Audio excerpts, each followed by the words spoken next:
G'day folks, what an adventure we have lined up. A four-wheel drive adventure that is the envy of the world, because this is the world's biggest sand island, Fraser Island, and it has tracks all over it that we are going to explore. But to get there, first, we're going to go backwards. Backwards, onto the Kingfisher Bay Ferry. In this episode, it's all about the sand. And off we go. Getting stuck into it. You do need to keep it fairly well pinned.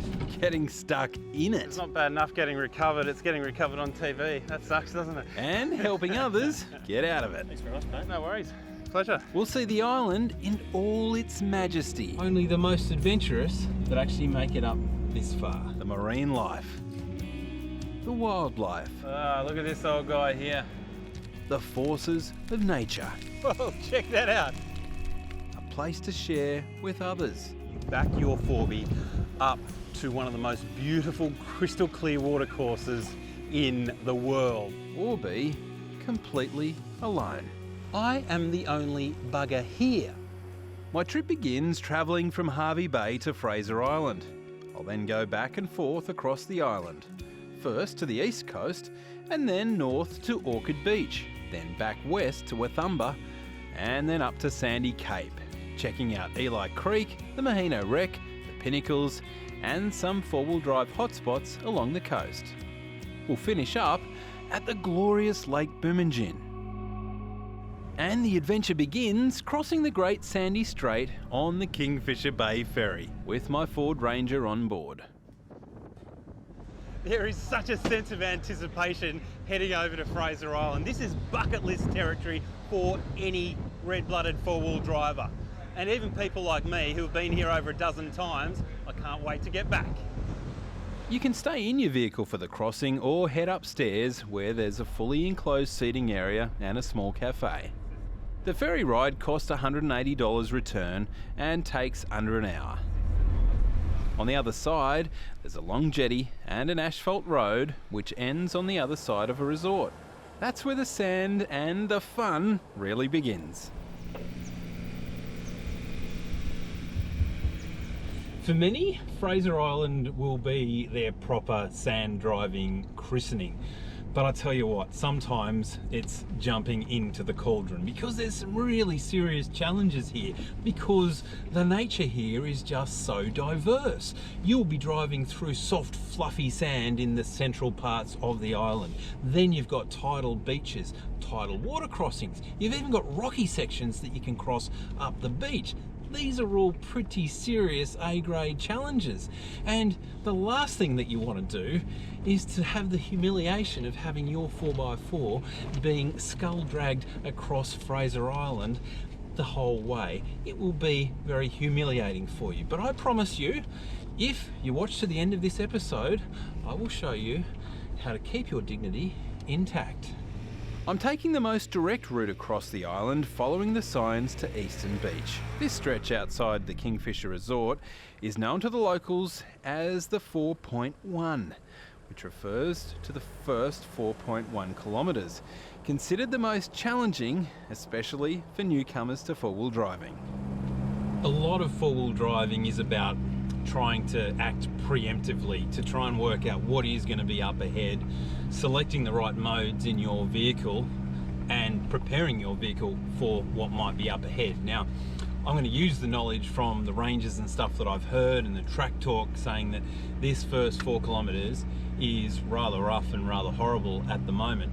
So that means that I'm simply going to put my vehicle into low range. I don't need it right now, but if I find myself slipping into an area where I need maximum torque, maximum drive to those tyres, then I will have it simply by hitting the right pedal. If I was in high range, I would have a little bit more of a doughy response from my accelerator, my throttle, and that might be just enough to get me stuck. The other thing I've done is to drop my tyre pressures to 18 pound all round. I possibly could have gone even lower. Do not be afraid to go lower than that, particularly in soft and fluffy sand. Don't be shy to go to 15 pound, to 14 pound. If it is stinking hot and 40 degrees on Fraser Island, I'd go down as far as 12 psi.